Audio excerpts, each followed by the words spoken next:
If you don't like it, hope you stub your toe.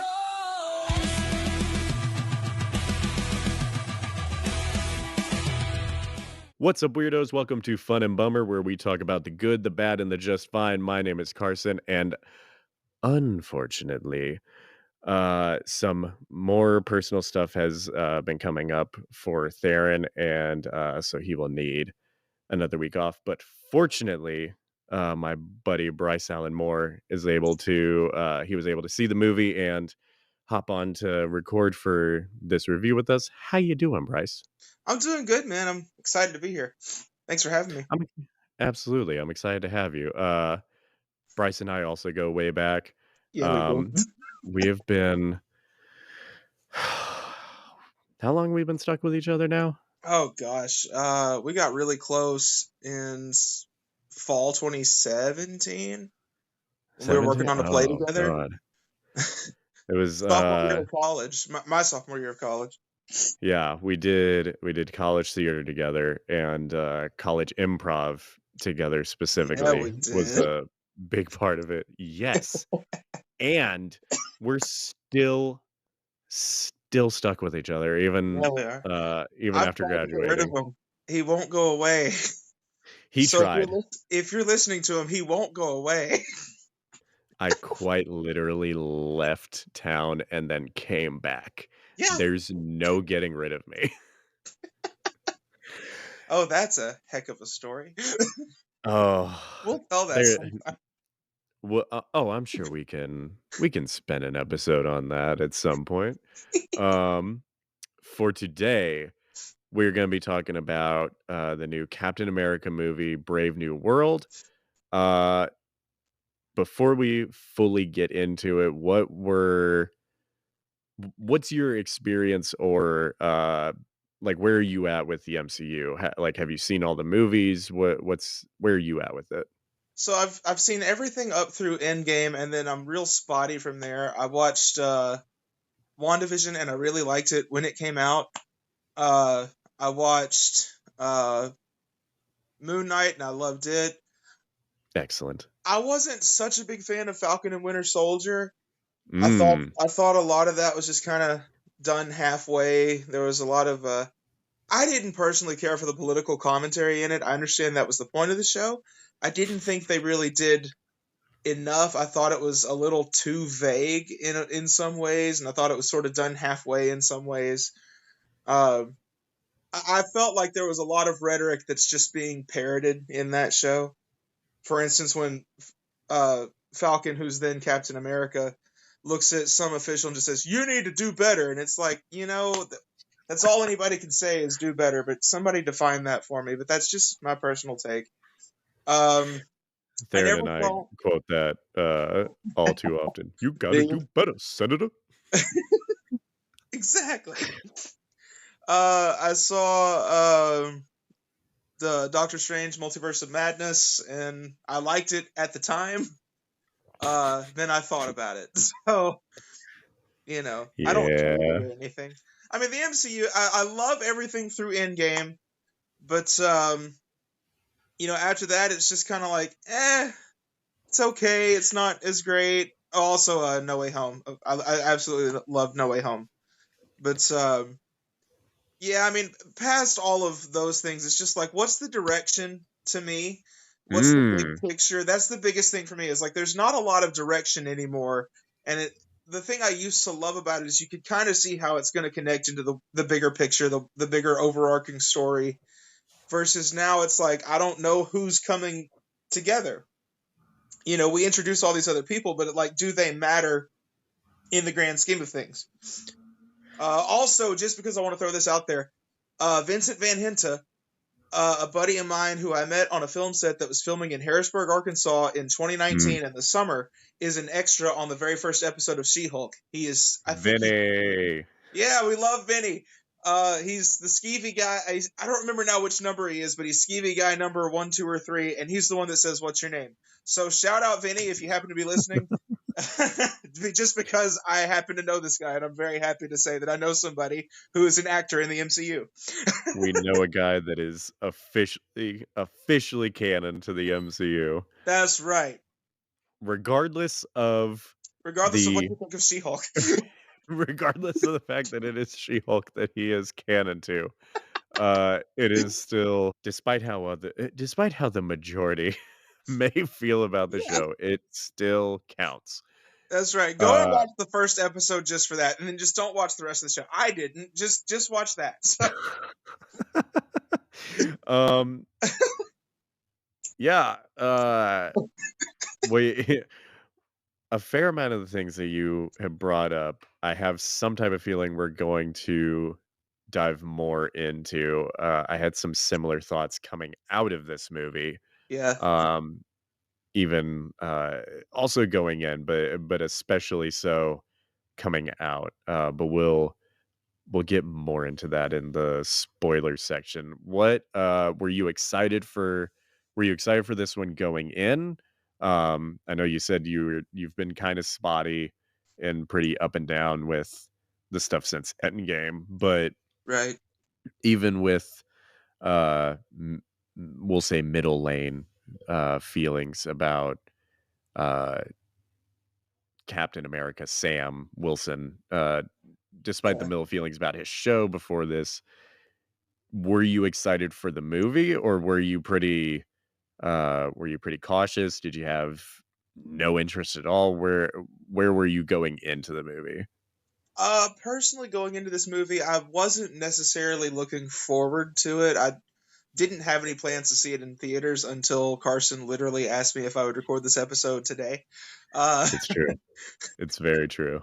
but no, I didn't have a lot of expectations going in. I didn't know what to expect. I was like, they brought in Harrison Ford to play now President Ross, who we all know turns into Red Hulk. It's like, okay, cool. Carson had told me a few things beforehand about the movie, and I was like, it sounds better than I thought it would probably be. So I was like, it just maintain the no expectation. Let's go in and see what it's like. And ultimately, I had a good time watching it. I did enjoy it. I think we shared very similar sentiments going in. I think I was a little bit higher on it than you were going in. I That's fair. wasn't Theron and I had done our top 5 and bottom 5, what we're excited for and not excited for 2025. And I cannot remember where I ranked this movie. I think it was 3 or 4, if it was ranked at all, to be perfectly honest. I can't fully remember. That's fair. Excuse me. I know my whole thing has been I've been excited for this movie. I am even the even the projects that I'm not necessarily super stoked about or even sometimes forget are coming out. I am still a MCU enthusiast in terms of Right. I will I will always check it out. At least I will give any project a chance. Um, I gave She-Hulk a chance. I Yeah. gave the second Captain Marvel movie a chance. I gave Secret Invasion a chance, and that is the one that I regret giving a chance. I didn't That is even time I finish. will never get back. I did not finish Um, Secret Invasion. I was so uninvested. you are all the wiser for it. Yeah. I often say that I feel like I should get paid for how much I invest in every single superhero thing.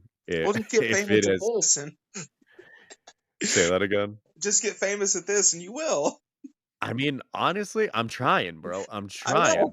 I know. Uh, but yeah, no, I went in mainly excited because it's a Marvel thing, and I don't know. Like Theron says that he had said during one of the episodes, I think it was that one, that it's easy to make a good trailer, Mm, um, even out of a not so great movie. that is true. You can still make a very good trailer. I.e., the Man of Steel trailers were insanely amazing, and Well, the Star Wars sequel trailers were all great, I don't but even know what you're talking about. okay, that's fair. My bad. I don't I don't think they made those actually. I'm pretty sure that pretty sure that's just a myth. Right, Like Luke totally. Skywalker. right. You know, the guy that saved the entire anyway, Yeah. that'll be a whole other that'll be a whole other episode if I go down that rabbit hole. Oh, you should sometime.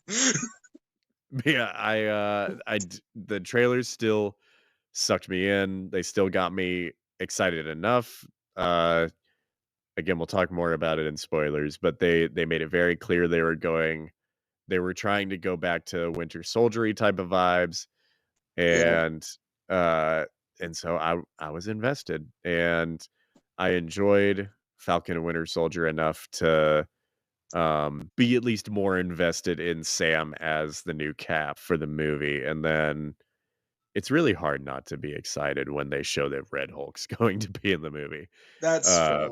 That's fair. Regardless of reasoning or whether it even makes sense, it is very hard not to get, for me at least, to not get excited about seeing Red Hulk in a Marvel movie. And so yeah, I was at least a bit excited to see it, but I was not necessarily expecting I wasn't necessarily expecting a whole lot going into it either, though. Yeah.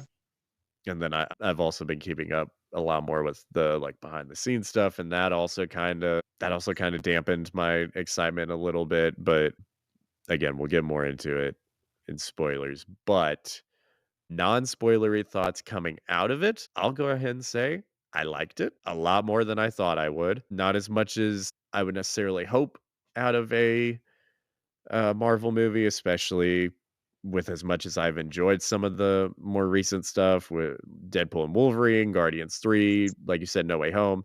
I've still really enjoyed a bunch of the stuff that they've released, and I keep thinking we're on the most upward swing that we could be. And I would say this is still on that uphill trajectory, but not quite as much as I would hope. But Yeah. still, I would still say it's very much worth seeing, um, I and agree with that. supporting. I think Anthony Mackie I think he's earned some, uh, I'll say respect. I think he's earned his solo movie, especially after seeing what came out of it. If anything, I think he deserved an even better one. But I would agree with that. I would agree with uh, that.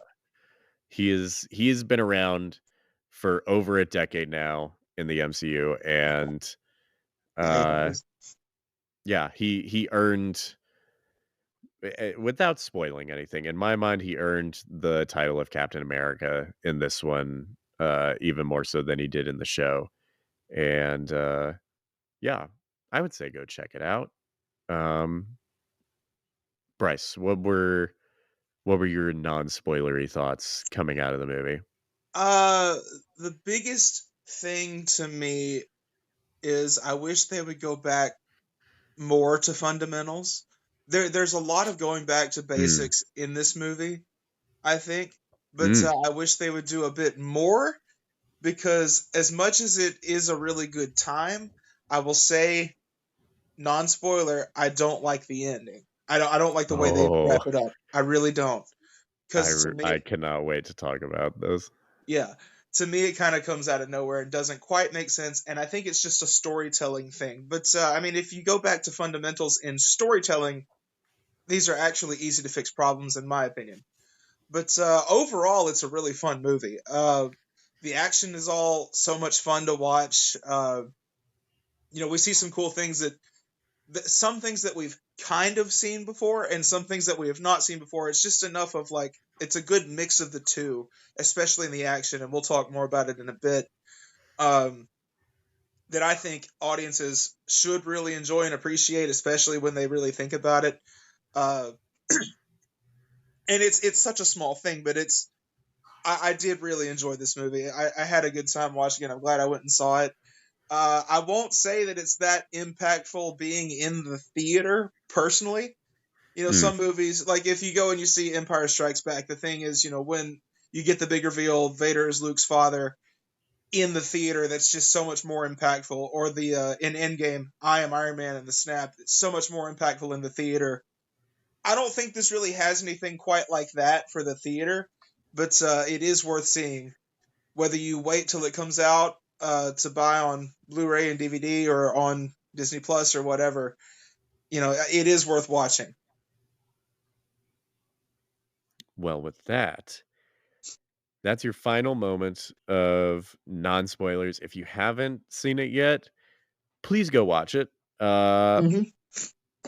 And then come back for our spoiler section. Or if you don't care about spoilers, keep listening. But this is your final warning. Spoilers. To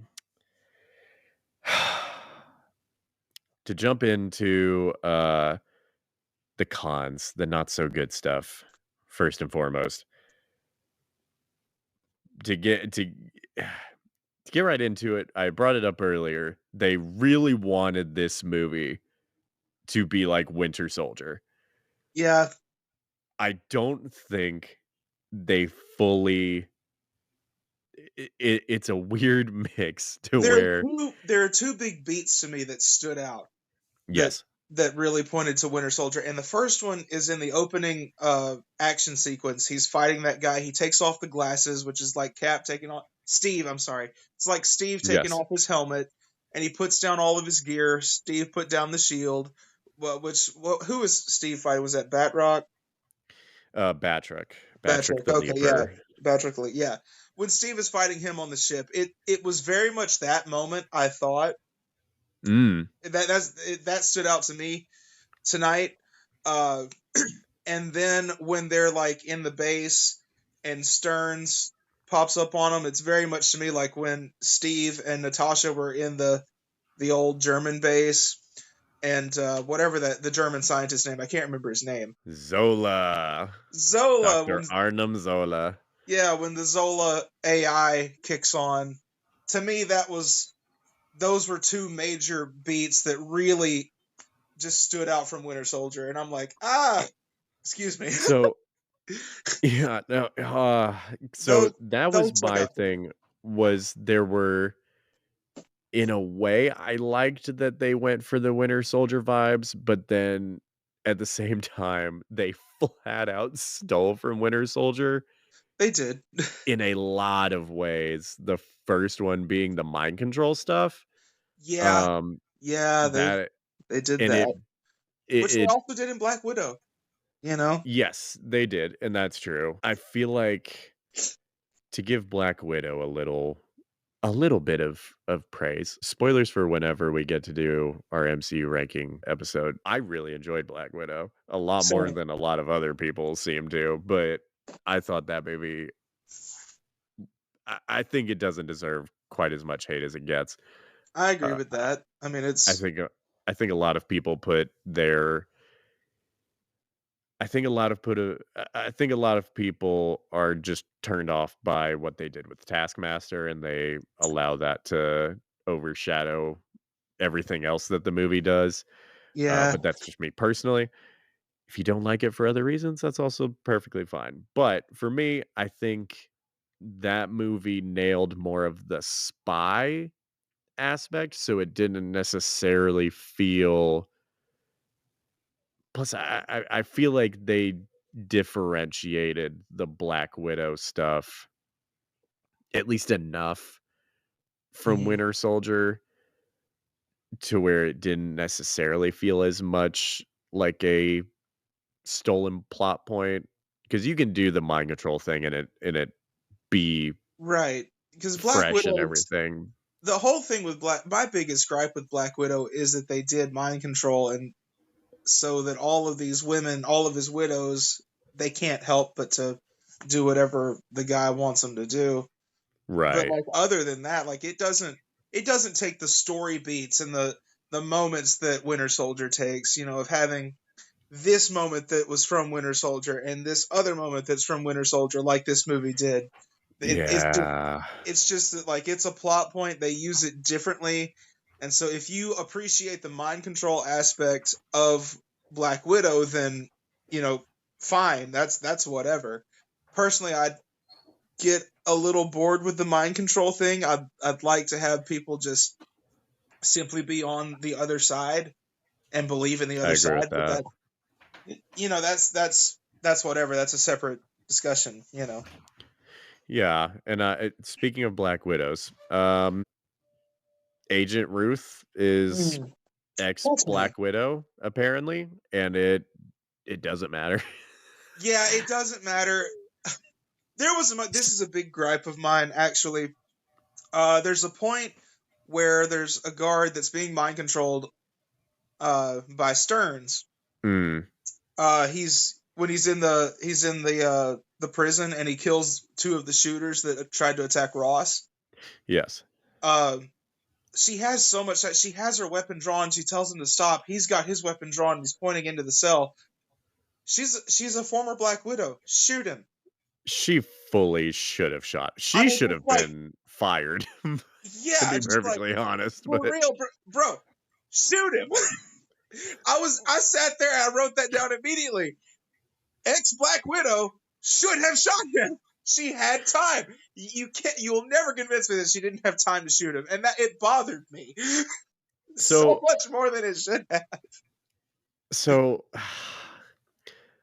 I'm also gonna go ahead and tell you some of the behind the scenes stuff. She was not the character in the comic books is not an ex Black Widow.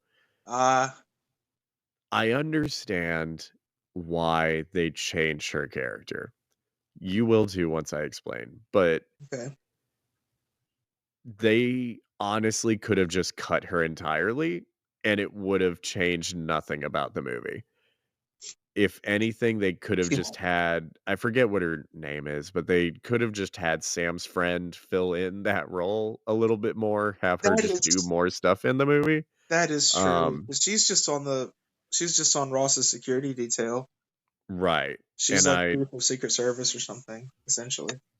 And I can't remember if we saw her in Falcon and Winter Soldier or not. I would need to go back and rewatch it. Yeah, I couldn't tell you. But like you could have just given that character more to do as well. But Ruth, Agent Ruth, I forget what her last name is, but Agent Ruth. I have no idea.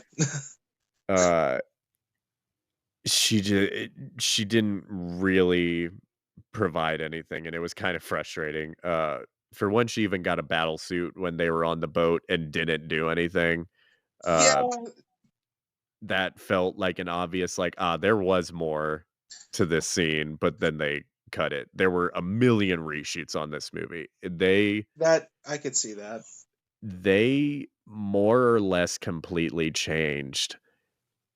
From what I understand, they changed at least 70% of this movie about halfway through shooting it. Wow. And the thing with Ruth in the comic books, she is essentially the Israeli version of Captain America. And I understand with current world events going on, maybe not the best idea.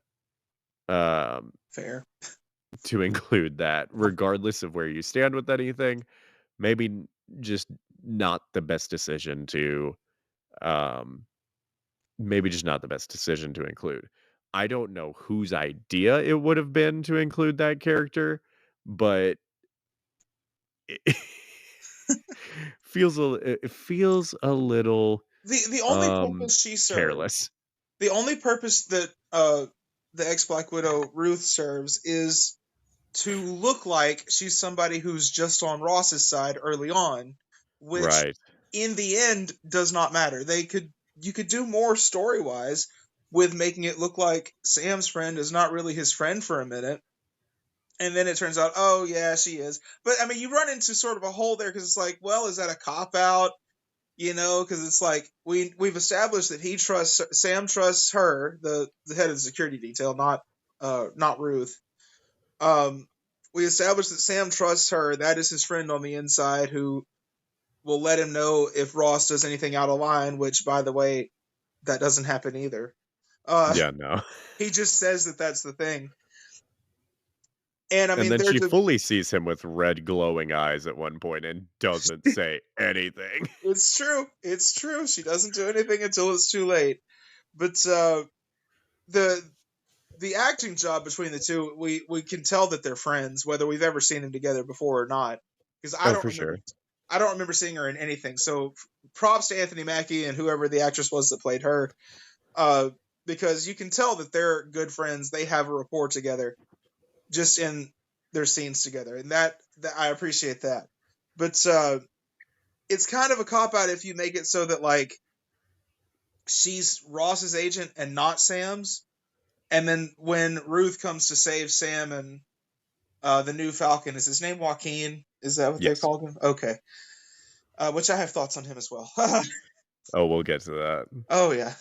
But when Ruth comes to save them, if you just make that her, then it's kind of a cop-out of like, oh, yeah, it was just a bunch of BS. She is on their side, you know. Well, and it even felt double fake that out. was even another thing that felt very like, oh yeah, we did that in Winter Soldier, and it also just felt like, oh, we have to have. I understand that it was also probably just a, because that also felt like a reshoot. Just that moment whenever they're in, I guess Sam's base. Yeah, It's him and Joaquin, and they're at like the different computer screens and everything, and when they were in there, I thought, is this an Americave? I had the because he even has the star on Yes. the window, Yeah. and I was like, I guess this is like his headquarters. Like that, I mean, it makes sense for Captain America to have one, but He it just should, but like, they just kind of dropped that. yeah, it's kind of there. It's just like, oh, okay, I guess that's what this is. When they're there, it's just this single shot of Joaquin just turning and being like, "Ah, ex Black Widow," and then that's like it cuts to Yeah. what feels like the rest of what they actually shot beforehand, and it felt very much like, oh well, we had Cap, Falcon, and Black Widow and Winter Soldier, so we have to have a Cap, Falcon, and Black Widow in this one, Right. and we have to have the moment of like, oh well, can Cap trust Natasha? And then it's Yeah. like, oh yeah, no, like obviously he can. And so then we have the same thing in this one where it's like they start off more adversarial and then by not even halfway through the movie they're Yeah, she's very on their clearly on the side. same team and it's just the three of them. Um Yeah. And I yeah, didn't I even thought necessarily I pick up thought that was on. a little weird. Yeah, I didn't necessarily pick up on that, but that's a great point. Um Yeah, that kind of upsets me. Can't I lie. think I honestly think it would My have score's gonna go down. oh I, no, we're already getting there. I'm sorry. I didn't think about that one. Going back to the mind control thing for a second, I've made it very clear on previous episodes that Bucky is one of my favorite mainstay characters in the MCU, especially now. But so I'm a little biased, but also Right. just from a like what to me feels like common sense story standpoint, why was Bucky not in this movie? See, I was gonna get at that too, because this is where my thoughts on Joaquin come in. Is like we literally just have Joaquin because we need somebody to be in the field with Sam to be on his side. Yes. You know, he's really just a placeholder because we don't have Bucky, which we And get I'm him really for a confused scene. on why we don't have Bucky. I wondered if there was something that I just didn't know or didn't pick up on, because like apparently he's in politics now. I put that down too. I put congressman? Yeah, like he's apparently going to be a congressman. What's the deal with that? Like, that's not Bucky the way we know him, and the And way I'm the off. Thunderbolts trailer shows him. That's not a politician either, by the way. I immediately, as soon as they said, "Oh yes, Congressman Barnes," I was immediately like, Who? and he's running the Thunderbolts? Yeah, Congressman Barnes is getting these guys to help him save the world? that's a heck of a campaign right there. That's a I'm Hail Mary campaign. which and as excited as I am for Thunderbolts, I am also very interested to see if they explain why he doesn't call his best friend Captain America to help him with that situation. That's the other thing. But we'll get to that. If But they're buddies, though, if they're buddies, why is Sam having to do this without Bucky? And then on the same side, why is Sam going to have to do something else without, or why is Bucky going to have to do something else without Sam? especially when, and it bothered me that he did not say it back. Bucky fully tells Sam that he loves him in this movie. Like I missed and that. not in a romantic way, but just Right. like in a I love you man type of way. Yeah. Like in a very brotherly fashion. Right before he leaves, in the one scene we get of him, which also feels like it felt like a reshoot as well to me, but It did. I was sitting there wondering, like, is he actually even on set?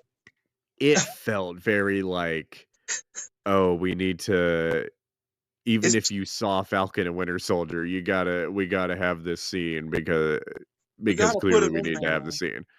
We We gotta gotta put put him him in in there. there, and we gotta have a moment of somebody justifying Sam being Cap, and it should be Bucky because people still, for some reason, think that Bucky should have been Cap.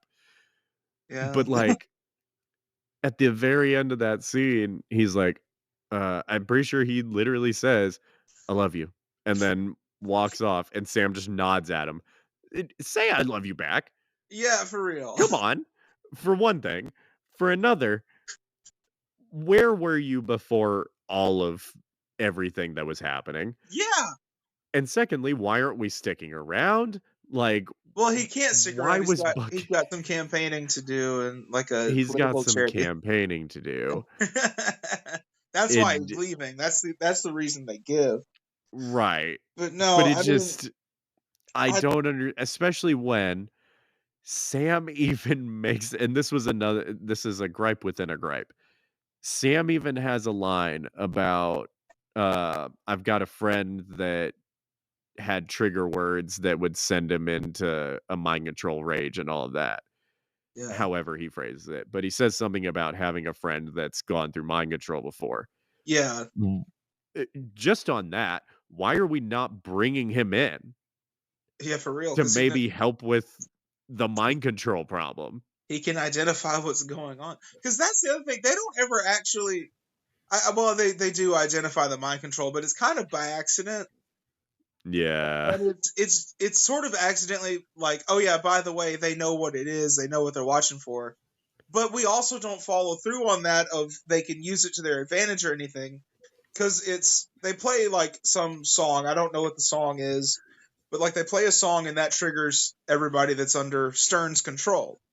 Right. And so they're at a base with some guys that Sam trusts, and they accidentally play the song, and then nobody reacts, and they're like, "Well, I guess we're clear here." And that's the end of that. It's not in there again. I honestly just thought it was really funny that he was just like, well, let's go ahead and let's just go ahead and mark these guys off if we can. Yeah. So since we're talking about Joaquin, I'm gathering that you don't necessarily have positive thoughts on Joaquin. I don't necessarily dislike him. I like him as a character, especially with the end.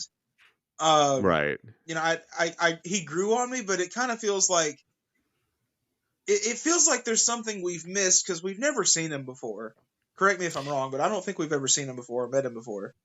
He was in Falcon and Winter Soldier for I think a couple, like a few appearances in a few episodes. Yeah. He wasn't necessarily a major presence from what I recall, but he was at Right. least in it. And it Okay. was supposed to be one of those, like, if you know who this is in the comics, then cool.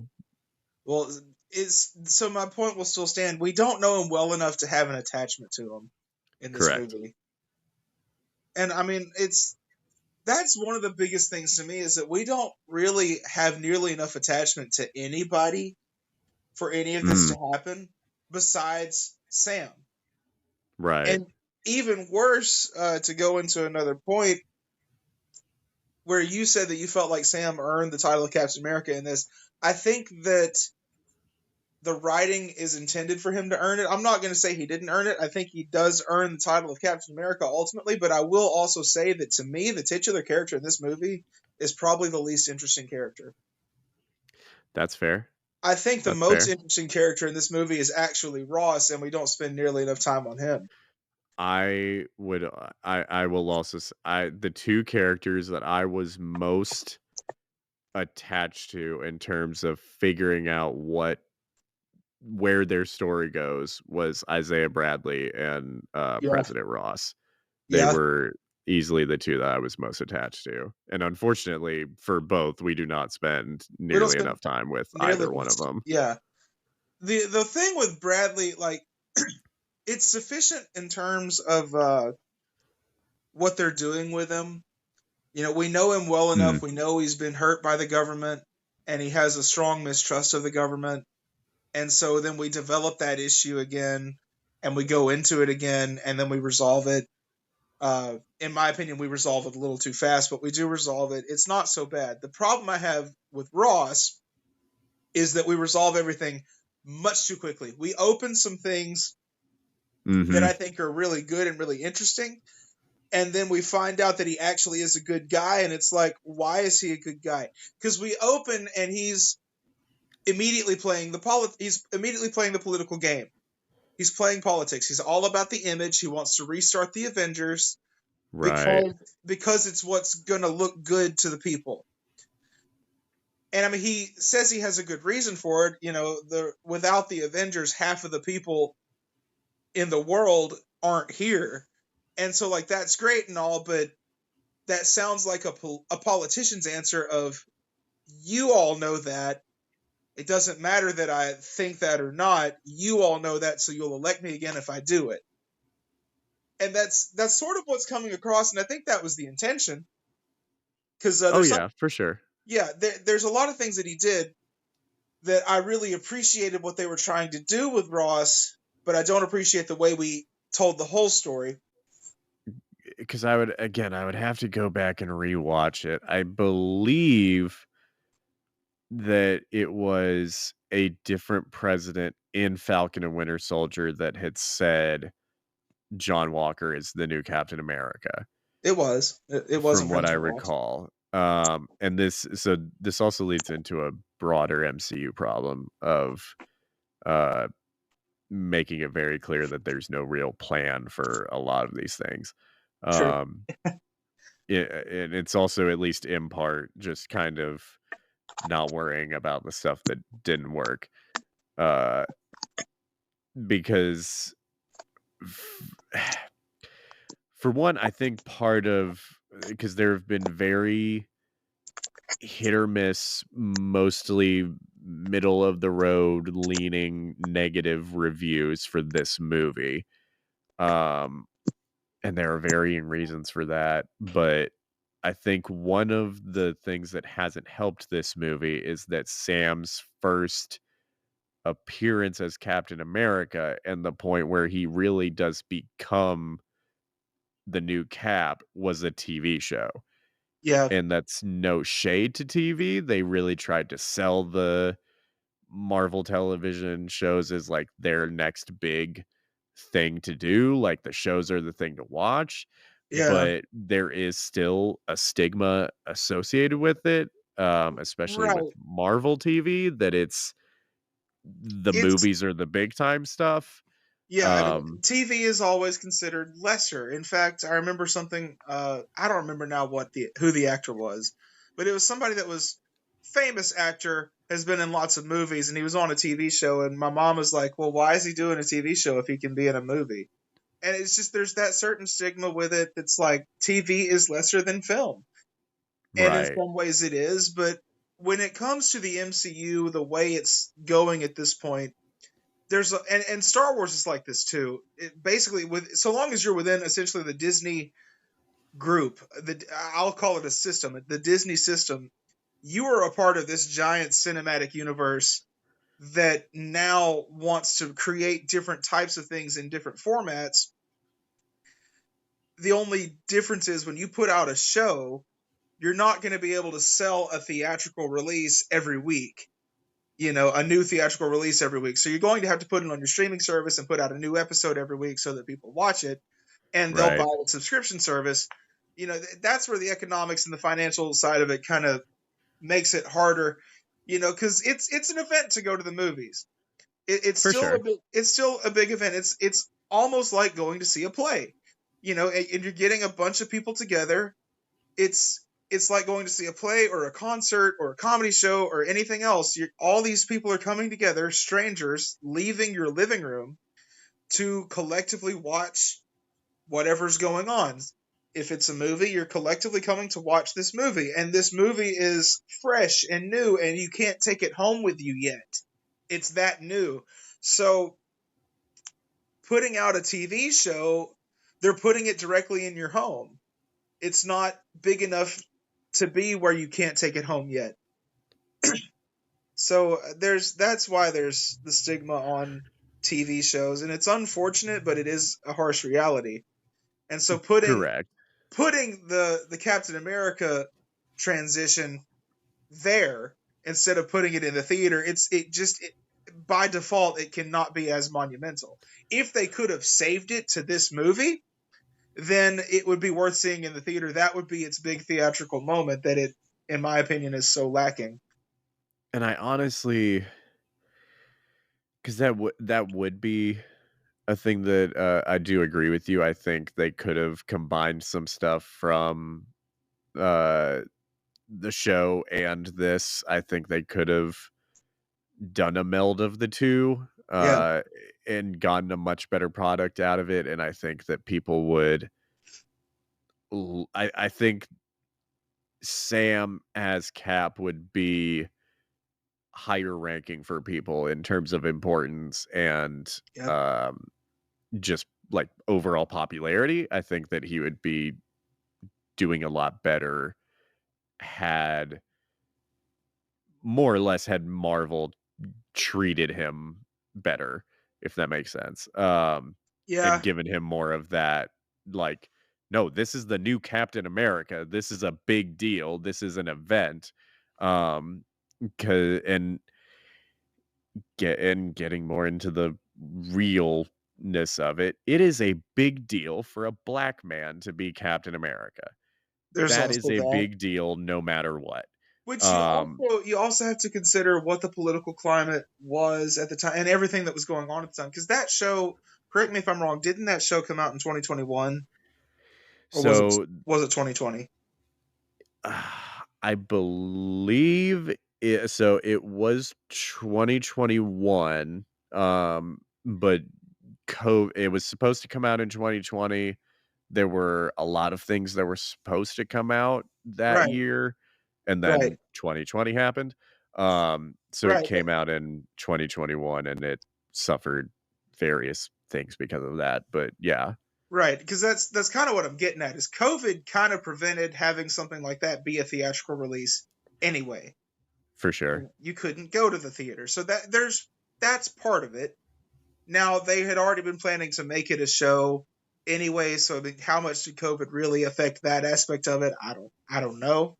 But that's one thing that I think you have to consider. And you also have to consider that 2020 was, in terms of the politics of all of this, there was a lot of racial tension then that was exacerbated by COVID. The George Floyd killing. Right. That was one of the most monumental things to happen in terms of like the Black Lives Matter movement and all of that. So I mean, they definitely took influence from what was going on in the political climate in that show. It's one of the reasons a lot of people don't like it, and it's one of the reasons I don't like it, just because they're saying the same things that everybody else is saying, but nobody has a real solution. They're just saying we have to solve the problem. But it's not we have to solve the problem. Everybody's pointing at each other saying you have to solve the problem. Well,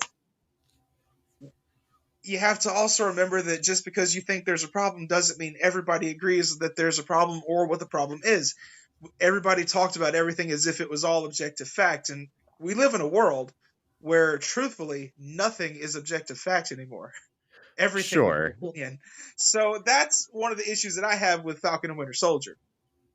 You know, Well, and and that's partially an issue I have with both the show and this movie is that yeah, Marvel's whole thing, and Stan Lee kind of did some revisionist history with uh the extent that he intended on it being this way. right, But um love him, rest in peace. But like uh he he exaggerated a little bit, I think, in terms of what the overall intention was at the time that they were originally making these comic books. But at the same time, it is true that Marvel comic books for a very long time, for decades now, part of the whole thing was supposed to be that it is the world right outside your window. right, That they are supposed to be reflecting and having some form of commentary on the world around us. It is still escapism at the end of the day. It is yes, still supposed to be, superheroes in tights and all of that, fighting the bad guys, you know, getting the girl, saving the day, all of that. But at the same time, they are still the same company that they're I don't even wanna call it arguably, their essentially most popular black superhero is called Black Panther, yeah. and it I Which I mean, the Black Panthers are a political group. That is a Yes, political group that came about, I think, in the '70s. And I don't know all the history on this in great it detail, but I think they came about during the '70s during Vietnam. during and that was Right, around the time that the character was created. It was very hard to not see some type of statement being made with that, right, and, right. you know, Well, the and look at arguments are still going on online in terms of people believing which sides certain heroes would take and all of that, and that's an right, ongoing conversation people are having. But right. at the end of the day, and I've always kind of had a problem whenever people say keep politics out of my comic books. Superheroes are inherently political, They are. just just on a base level, They just in are. concept. They are, at the end of the day, vigilantes, and that is working outside the law. That already leads into There's a lot of um politics in that inherently, yes, because and they're the whole idea of good versus evil is pretty politically driven, in that's terms of also what true. it's also just morals and all of that, and what we perceive to be good and what we perceive to be evil.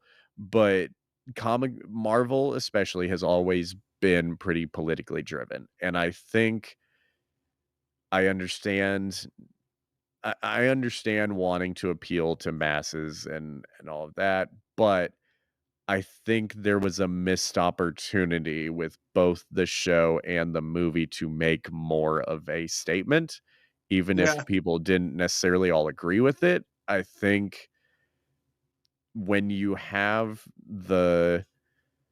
we'll say, gumption to say, not just because it happens in the comic books, but for multiple reasons, we are going to give Sam Wilson, the black man, the Captain America shield. We are going to mhm. have him be the next Cap. I think when you have the gumption to do that, you should follow it up with something and have something to say about it other than just, yes, this is a big deal, Yeah, you know? that's Um, and that's I don't necessarily think that they did that. I also think that they had, and many people have made parallels already and drawn comparisons from this movie to some current events happening and I figured they would. some real life figures, and you can see the Yeah. parallels. But again, I don't think I think they missed an opportunity to say something about that. Yeah, And again, I can't necessarily blame them in terms of at the end of the day, they're an entertainment company, Right. and Disney is going to want to make as much money as possible.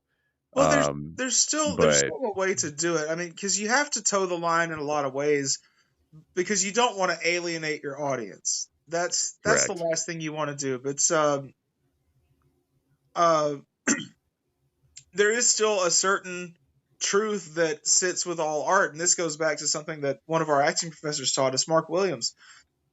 He brought this up in theater history almost every day, and it's that there are three important dates to consider when you encounter any work. And he talked about this with a play that we would read, but it's any work. It's a song, it's a movie, a book, anything, any piece of art. There's the date that it was made or written or produced or whatever, the date that it was made, the date that it takes place, and the date that you're encountering it. Those three things are always Mhm. something to consider, because the era or the time period in which it's being made influences what the artist is going to say. The time period in which it takes place is going to influence what the characters do and what their limits are, what their advantages are, and the time period in which you're encountering it influences the way that you will look at it and the way that you'll receive it. Because if we took something that was written during the 1940s that takes place in the 1820s and we encounter that now in 2025, but we're going to think about 1940s Germany, Right. especially with current events now. People are drawing so many parallels to all of that. And you're going to think about, you have to consider whatever the political climate was in the 1820s. And we'll say Americans, just because we're in America and that's all I know to talk about. But Right. whatever the political climate was in the 1820s will influence what the characters are doing, assuming the artist is going to be mostly realistic, especially because if you're going to be mostly realistic, you're going to get your historical facts correct. So you're going to try and have whatever political figures there were at the time doing things that they would have done based on their political stances, but also through a lens of somebody that exists during the 1940s, seeing what's going on in the world with the Second World War happening, probably knowing a lot about the First World War. Depending on this person's age, they may have lived through those events. So they've got these lenses to look through. And then now in 2025, we have all of those lenses to look through, plus everything that all of those people didn't live long enough to experience. These are the things you have to consider with any piece of art. So when you look back at The Falcon and Winter Soldier, you have to consider it takes place after the events of Infinity War. And you have to consider what was going on in our world at the time that it was coming out and at the time it was being made, and then what's going on in our world now. That's why there's so much politics to it. That's why there's so much politics to anything you encounter. It eats up so much of our lives. Of course we're going to talk about it. Of course we're going to write about it. It's a long-winded way of Absolutely. saying that's why there's politics in everything. Right. Sorry for To rambling about that. No, you did great. To bring it back a little bit more specifically to the movie, um, or at least not as political stuff, but Right. um, to bring it back to the presidency stuff, and again, a broader MCU problem of like, oh, clearly we weren't paying attention to other projects that were happening, or we forgot that this was a thing, or we're just not going to address it. Yeah. You had said you didn't finish Secret Invasion, right? Right. I did not. Um, so at the end of that show, spoilers for Secret Invasion for the like 5 others that watched this show. For those of you that don't Um, watch that. for those of you that, God forbid, God help you, watched it. Uh, at the end of that show, the president of the United States, as as is portrayed in that movie or in that show, gets on television and tells the world that there are aliens among us and that we need to hunt them down and kill them all. That is how that show ends. It is kind of supposed to be a like, oh, maybe he's a scroll or something else. It's supposed to be left somewhat ambiguous as to like why he did it and all of that. But there is still a whole thing that the president got on TV and said to kill all of the scrolls and all of that. And we just don't address that. We Yeah. just we just move right past that and get a new president. And I find that hilarious, but it also is still another thing in terms of like, well, that clearly just didn't matter and that wiped out an entire show in terms of any importance or bearing that it could have had on the universe. Which ultimately feeds into my biggest gripe with the MCU right now is like, what are we doing and where are we going? And I kind of Yeah. feel like this movie, not nearly to the same extent as some other projects have done, i.e., Secret Invasion. Right. But this one, I feel like some things in this movie led to, because I know that there are certain projects that they are waiting until after the next couple Avengers movies to even make. I know that there's some stuff that they've just flat out canceled and they are fast tracking to get to Avengers Doomsday and Avengers Secret Wars. And there's a growing feeling that it's pretty much certain that they are going to do some form of reboot at the end of Secret Wars, um, so that they can introduce the X-Men and the Fantastic Four and all of that Mhm. in a more traditional manner. And so it's all just one big universe. With that in mind, and part of a lot of these thoughts is that I'm also paying attention to stuff outside of just the movie that I'm watching. And so that's also partially on me. But it is hard for me to see certain scenes and little moments that they do and not think, how is this going to matter when we only have like a couple more movies until it's all potentially getting rebooted anyway. Yeah. Um, like they introduce adamantium into this movie, and I was like, how does that affect anything moving forward? Yeah, because you had mentioned to me the other day that that means that Wolverine, we assume he exists out there somewhere, but he doesn't have He doesn't have an adamantium skeleton Right. yet because nobody knows about it until now. And there's been some fan theories or people saying that you could very easily insert Wolverine into the MCU just as is by saying that he served with Cap. You just didn't necessarily see him and just, throw in some random flashback scenes and just show like, oh yeah, no, he's like right there. Or Eh, show him talking to Cap for a second and just stuff like that. And it would be very easy. Well, now it also adds in this idea that he wouldn't have had his metal claws for very long because they only just discovered the metal that would yeah. do it. And so that also throws off all of Weapon X stuff and just assuming that that amount of mutants even exist in the MCU currently. Um, Right. and so like I immediately think about that and I'm like, are we gonna like how does this play any type of factor moving forward? Is it going to at all?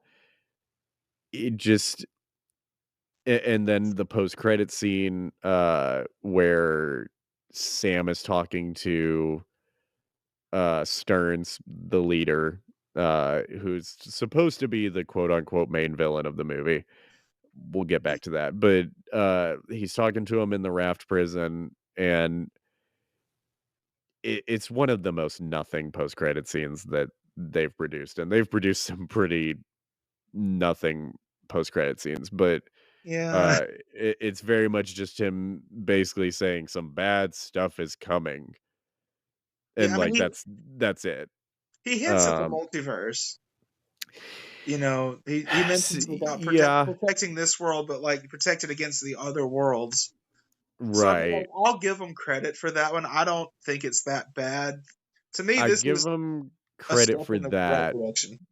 I don't give it too much more credit because of the fact that I can't trust that they even know who the main multiversal threat is currently. That's also true. Um, That is because also at one point Kang was very clearly supposed to be the Thanos of this saga, and yeah, we that see worked out how pretty that's well. gone. He more or less got taken care of off screen in Loki season 2, Yeah, uh, and hasn't been addressed since.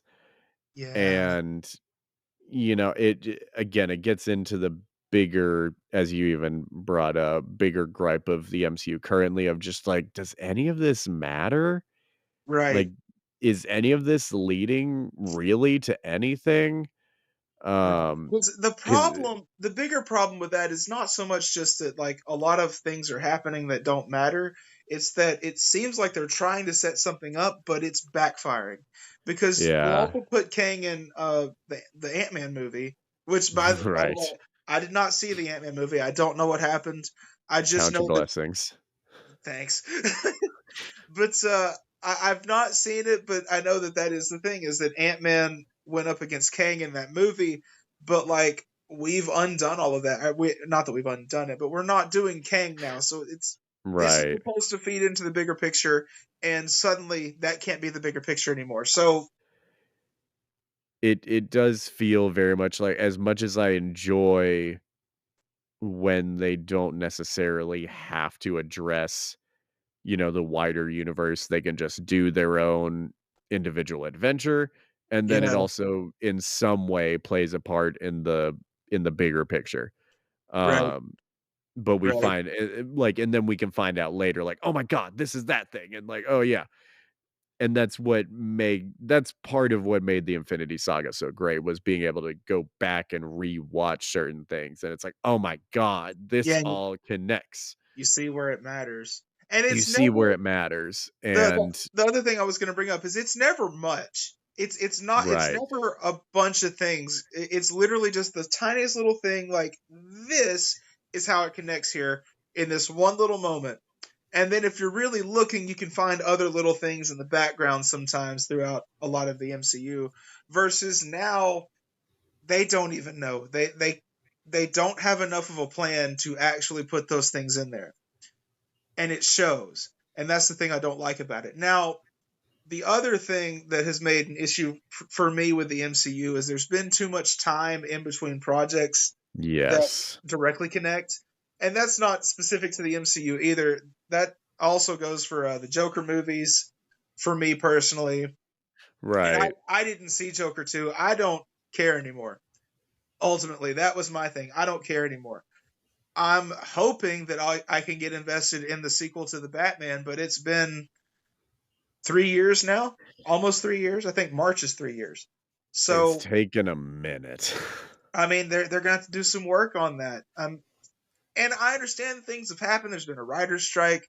A lot of this is still post pandemic. We're still learning things about post pandemic to this day, Yeah. and we probably will be for the rest of forever. But they, in general, these filmmakers who are making full on universes, they need to get back on the ball because it's so easy to get out of it and get uninvested. And I think one of the best examples is probably Moon Knight, uh, Mm, which I really enjoyed the Moon Knight show. I haven't gone back and rewatched it, but I really enjoyed the Moon Knight show. And it doesn't matter to me that it doesn't necessarily connect to the larger universe. I'd like right. it. I'd like it to because I liked Moon Knight and I especially loved Oscar Isaac's performance in it. But I remember the way it ended. I was like, "Oh, I'm so excited for season 2." And that was that 2022 when that happened, or was that 2023? I cannot remember. I That's the believe it problem was right there. 22. That's the problem though. We can't even remember when it was. So I'd have to go back and rewatch the whole thing just to get invested in a season 2 versus if it was just the next year, if you could commit to making this show and then Right. a year later making the next season of the show, that would be one thing. Loki was sort of the same way. I was really excited about season 2 of Loki, but it took a couple years for it to come out. Mandalorian was like that. The first 2 seasons of Mandalorian come out this year and then the next year. And then the next year, instead of Mandalorian, we get Boba Fett. Right. And we see what that was. Then we get Mandalorian, and truthfully, it was subpar. Yeah, agreed. I mean, it's just... Well, and that's that's part of the issue, is that they're producing a million projects. Right. And my dad and I very much disagree on how many projects they should reduce to, but they've dropped a bunch of projects, but we have no idea who to really connect to at this point, because they've been so focused on, let's just try stuff and see what sticks. And they've been so reactionary to just, oh, they didn't really like this, let's just drop it entirely. That the stuff that people have connected to has also fallen by the wayside. Shang-Chi came out almost forever ago at this point. Yeah, I And can't remember people, when that one for came the out. most part, outside of Guardians 3 and Spider-Man No Way Home, it feels like Shang-Chi got the most positive overall reaction as far as this new saga goes, at least in terms of the movies. Yeah. And people were really, myself included, were really excited to see him become a new, like, mainstay character and a big player in wherever we went. We haven't seen him since his solo movie, and haven't even gotten like some type of cameo from him.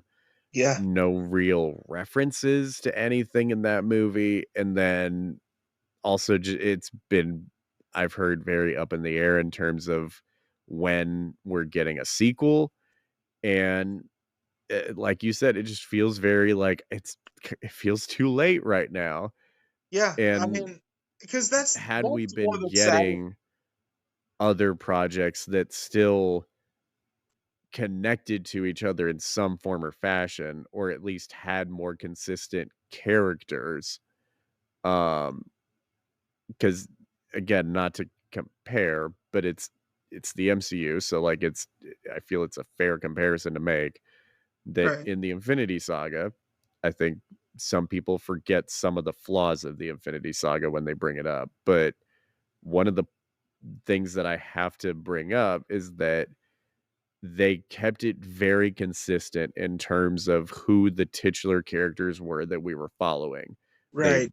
broadened it more like in phase 3 when we were getting closer to the big event movies, but we still knew who the focus was. And it Right. wasn't so many new characters that we forgot what was happening in everybody else's movie. Right. Wherein right now, I can only remember anything from any of these movies because I'm just wired to remember all of this stuff. But like, yeah, if I were to ask just whoever, like, just as it were, general audiences, if I were to just ask a general audience member, hey, what happened at the end of the last Thor movie? Some people might say the last Thor movie? Yeah. You mean Ragnarok? The one with Hulk in it? Yeah. Because there have been times I have forgotten that they made another Thor movie. And yeah, honestly, I kind of forgot about it until you said last Thor movie. and that's not good. No, And as we've even brought up, COVID messed up a lot of things. And I even would bring that up as an MCU defender, that there are a lot of problems that were caused by COVID. So I try to give them some slack. But at the same time, we're 4 years removed from the pandemic. Yes. They should have figured out how to maintain some consistency now, and I mean, in my opinion, filmmakers at this point should have figured it out by now and managed to get themselves together. I understand there was a writer's strike and there was also an actor's strike that delayed a lot of things, and there are details on that I don't know, but I will say that most likely such a strike should never have been necessary in the first place. Correct. That's also a separate discussion. Yes. You know, the filmmakers should have picked up by now and been able to lay out a plan and determine how to keep things consistent and keep everyone up to date. Because while the Infinity Saga is flawed, another thing they did is it was consistent enough that it kept you up to date. You know, it kept you up to date. Just if you kept watching it, you were up to date. So it wasn't so much that it was confusing, for one, to your point, but also it was often enough that you didn't have time to forget. And it's like they knew exactly what was supposed to happen the entire time. And I mean, I wouldn't sit here and say that from the first Iron Man movie, they knew that they would introduce Black Panther and the Guardians of the Galaxy. And, right. you know, surely they didn't have all that figured out, but by the time we got there, it felt like it was the next logical step to go in these directions. Yes. Versus now, it's just like, well, it's blank canvas. Let's throw this color on it. Now let's throw that color on it. You know, we're doing a lot of and thens instead of therefores and buts. We're just let's throw this on it. Let's throw that on it. What good is it doing? You know, to circle back to the movie for a moment. Oh yeah, the reason we're here. A sort of positive that I'll give them that is I think more so a negative for me. We've talked about this off mic previously before you had gotten to watch the movie. I know that one thing that I had told you was if you haven't watched Incredible Hulk or haven't seen it recently, yeah, I would give it a rewatch. Now, after having seen it, I don't know if you got to have a rewatch of Incredible Hulk or not, but I did not. Without that, were you lost or anything on anything going on? I wouldn't say I was lost, but I had to essentially take the movie's word for it, because they tell you who they are, right? But it holds very little bearing on all of it to me. It's just like this is this thing that happened way back when, and that movie came out 2011, 2008. 2008. Wow, that was the second movie in the MCU. That's right. So I mean, we are. Good God, we are 17 years removed from this movie. Mm-hmm. You know, so yes, and most people that have been keeping up haven't even realized that was part of the MCU because it's so different from the MCU until they mention it in She-Hulk, but they kind of offhand mention it in Avengers, but you don't fully get that that's what it is. Yeah, it doesn't matter the previous times that we mention it. You know, really only now is the time that it actually matters who those people were in that movie. You know, previously it's like you could say that it's mostly that movie, but an adjacent universe, or that movie is in an adjacent universe really close to what Mark Ruffalo's Hulk did, but like not exactly the same, and it doesn't matter. Now we're actually bringing characters that were in that movie that did these certain things, and most people don't know who they are.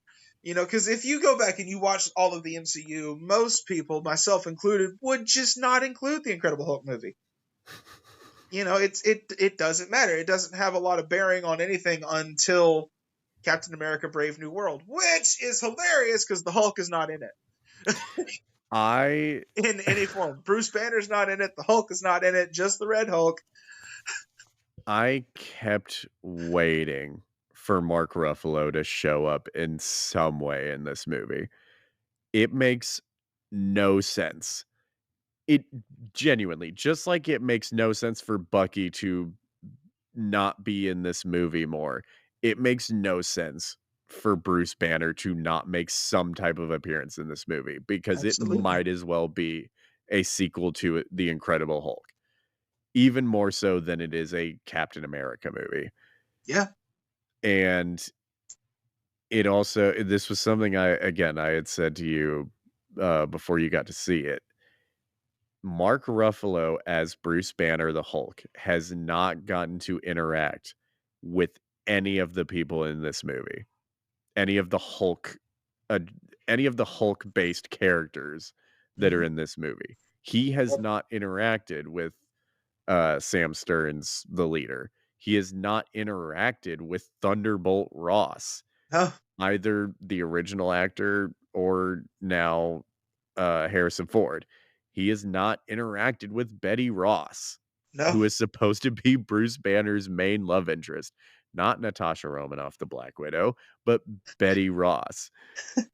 He has not interacted with any of those three people. He barely interacted with the Abomination and She-Hulk. And that is ridiculous. Yeah, that's And pretty rough. again, unfortunately, part of it is studio, rights and all of that. Right. But for him to not make any kind of appearance when the two main villains are Hulk villains, Mhm. Thunderbolt Ross becomes president of the United States, and Bruce Banner, the Hulk, has nothing to say about it. Or at least nothing to say that we're going to focus on, you know? Nothing to say that we're going to see and focus on. I was kind of dumbfounded by that. Like, I sort of wasn't surprised, but I was still very disappointed by it, Yeah, which because is fair. if they were able to get everybody else in this movie, there's no reason they shouldn't have been able to get Mark Ruffalo to play even just a scene Yeah, one of would Bruce think. Banner. One would Um, think. when Sam went to the raft, that is honestly who to visit him. That's honestly to visit Ross Yeah. after he's apparently imprisoned himself or turned himself in, whatever it was.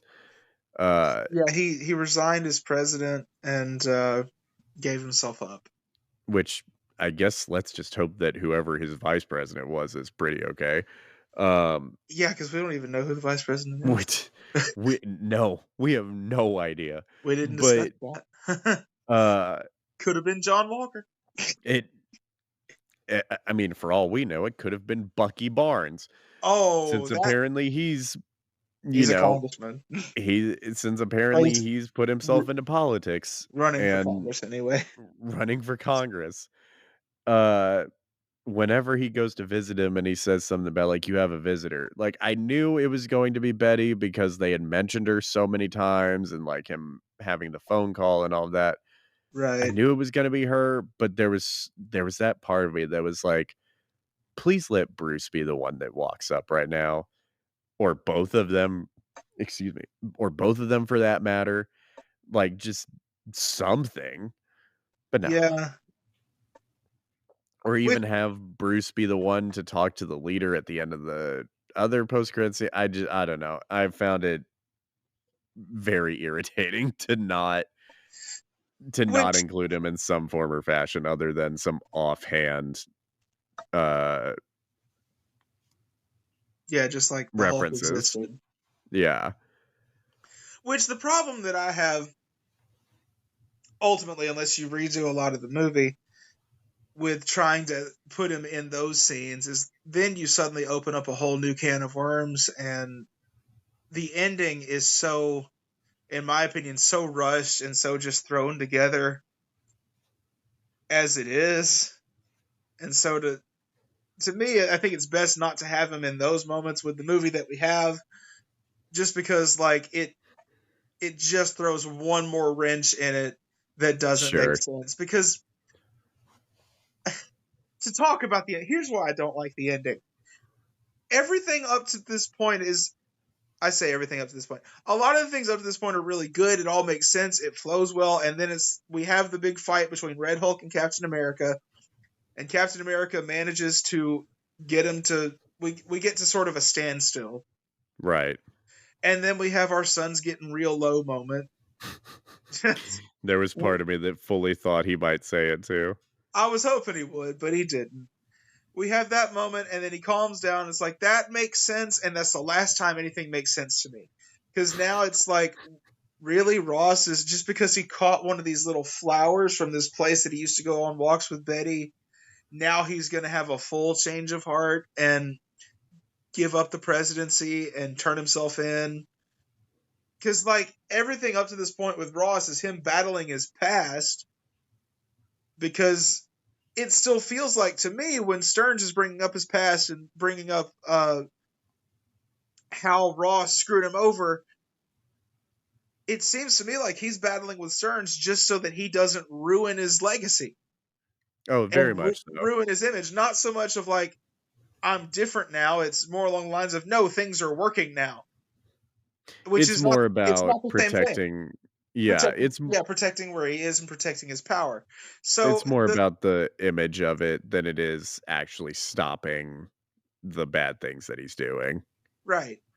So when it comes to now this sudden, I don't want to call it a change of heart, because I think the idea is that ultimately he's already had the change of heart. But it feels like such a drastic change that we didn't get to actually fully explore like we should have. Where he's like, yeah, no, I'm actually different, and because it's better for the American people, I'm not going to be president. This monster should not be the president.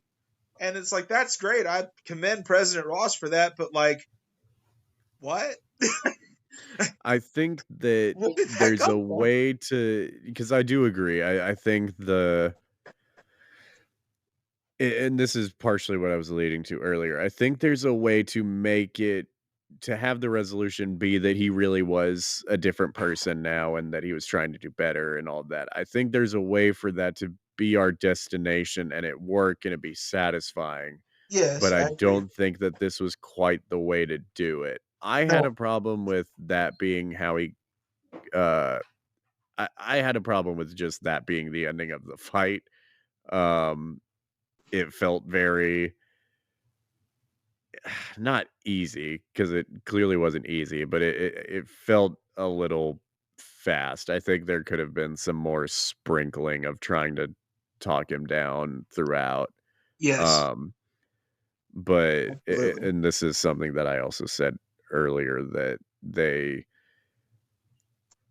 this may have been off mic, I can't fully remember now, but they use the Red Hulk a lot in the marketing, and I understand why, but he's only in it for about 7 or 8 minutes, I believe. Yeah, it's not long. I figured we'd get more than one Red Hulk fight. I also had some type of feeling we would, but I also, because they kept focusing so much on it, it was like, oh yeah, he's probably just the end fight. Yeah. I had some type of sneaking suspicion. And then yeah, that was the thing. That's fine. I get why you do that, even just for budgetary reasons, but right. It's still a little disappointing when they leaned so heavily on that. Yeah. And I think if nothing else, the fight could have been a little longer to also make that a little bit more satisfying. That's like, oh, this is what we're building to for the movie. It didn't necessarily feel like that's what we were building to for the whole movie, but no, it didn't. It kind of felt like by the time we got to the final act, it's like, we don't have anything to build to. Right. You know, it just felt like we're building, we're getting somewhere, and then it's like, oh, we don't really have anywhere to go. You know, it's just kind of shoved on there. It's not very satisfying, the ending. I mean, it's fun getting there. Truthfully, in my opinion, the climax should have been the Navy scene where they're at Celestial Island and all of that. I feel like we were supposed to believe that was a climactic battle, but they didn't set it up that way enough for me. That's also true. I mean, it's literally just that battle goes on for a while. Is the only reason I would say that it should be that. I It mean, you genuinely felt like the beginning of this, like, or not the beginning of the second act, but more towards the middle end of the second act for me it is where is I thought 'cause we were in the plot for that. And so it when it it definitely is that when because when they're in the operating room with Joaquin, that's the second act low point. So right, yeah, I mean, that's where that is. and when well, and so that's why some of the pacing felt a little weird on this movie for me. It, Yeah. like I said earlier, that they set up the mystery of the mind control thing, and then it's like they did just enough to be like, "Oh, here's a mystery." And then like the very next thing is it's Stearns, he's doing this for this reason. And then Sam even,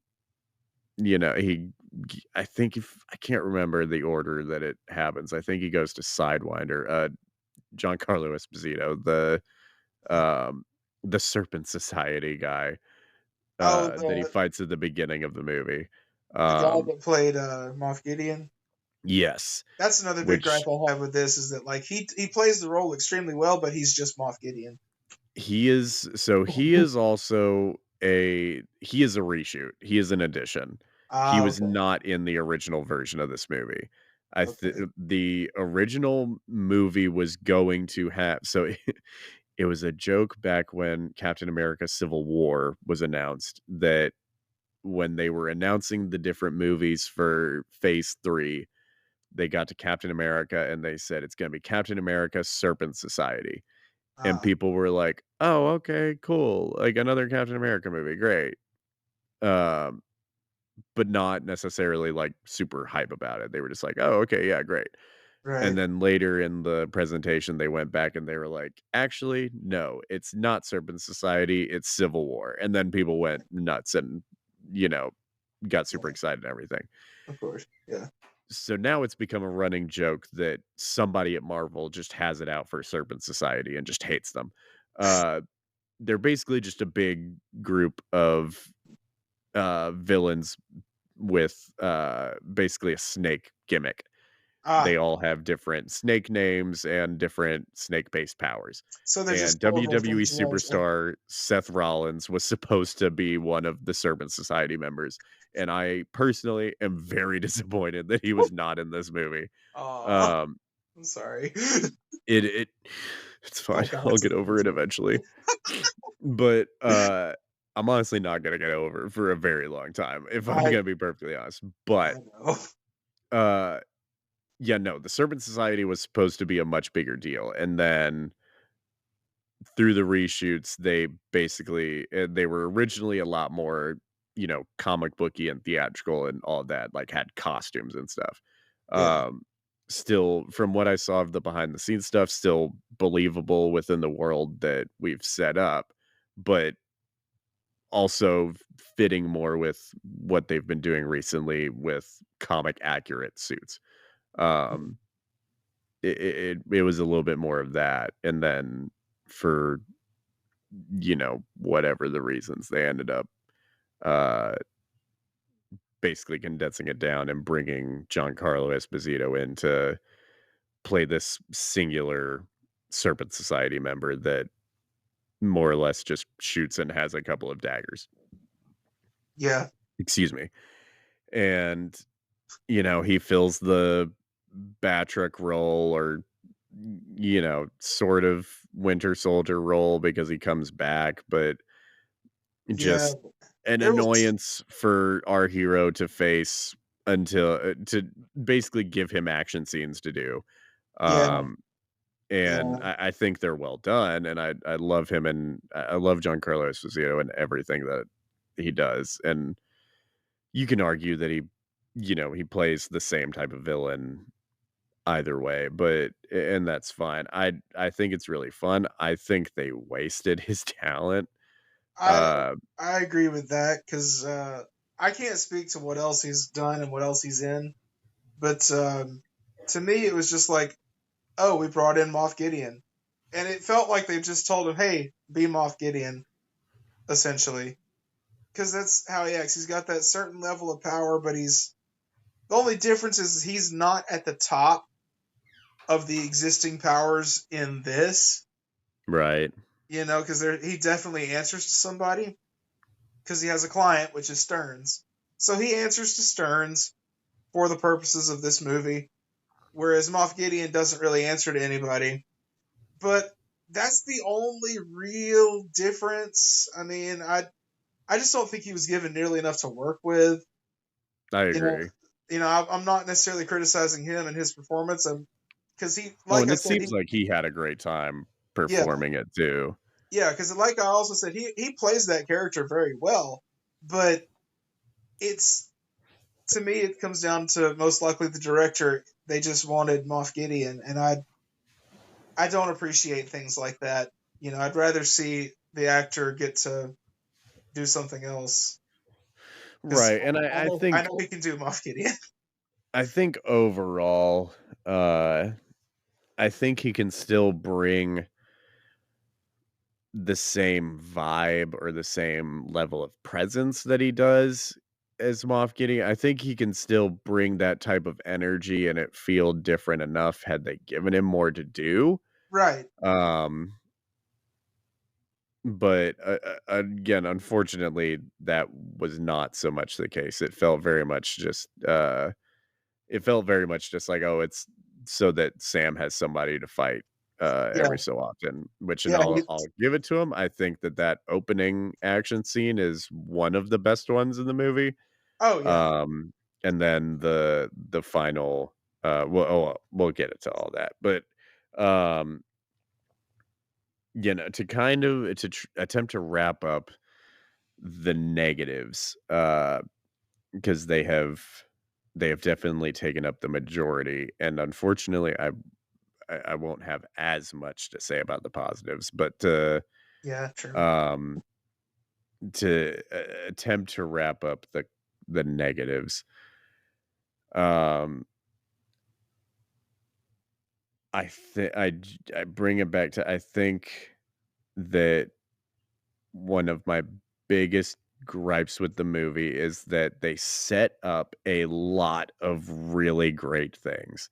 And it always irritates me to no end when I can see the very good movie in a just fine movie. Yeah. Um, and I can see a great movie in this. Um, and as I said, I think it is very entertaining, and I think it's a lot better than I thought it would be going in, and I think that it's a lot better than some people are giving it credit for, despite all of the things that we've talked about. Yeah. Um, Despite all that, I do think that it is quite good, but they just do not do enough with pretty much anything that they do in the movie. It Um, feels like an attempt at damage control in a way. yeah, I'd You agree know, with that. just trying to, essentially what The Force Awakens was, of like, hey, you like this type of thing, let's go back to doing this type of thing because we know you like it.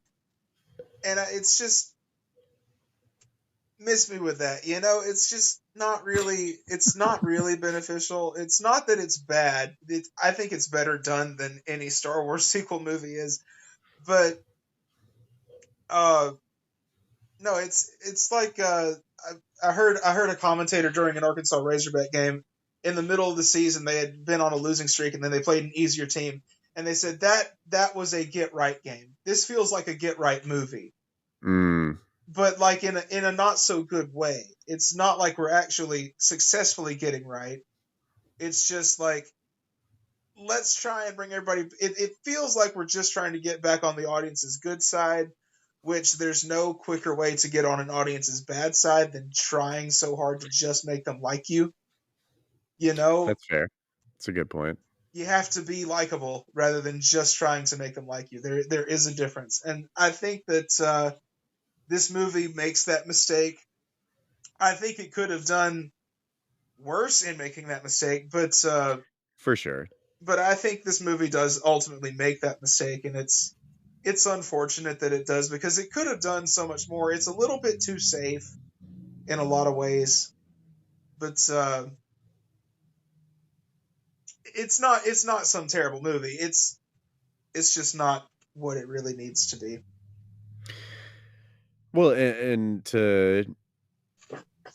to take that and go into the positives as best as I can. One of the things that I liked and respected about this movie was that they at least did attempt to finally go back and address some of um the hanging plot threads of the MCU. Uh they they obviously they go back to Incredible Hulk, and there were multiple things from that they finally address.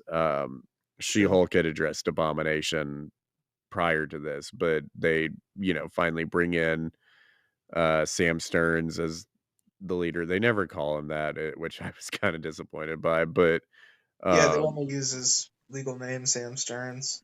they at least finally brought him back, and they didn't necessarily give him his giant green head like he has in the comic books, but they gave him a weird green head, and Yeah, uh, I appreciated that. I'll get back to him in a second, but I appreciated that they, kind of came back around to that. I appreciated that they brought Betty back even for just a few seconds, and they finally addressed the celestial just chilling outside of the earth.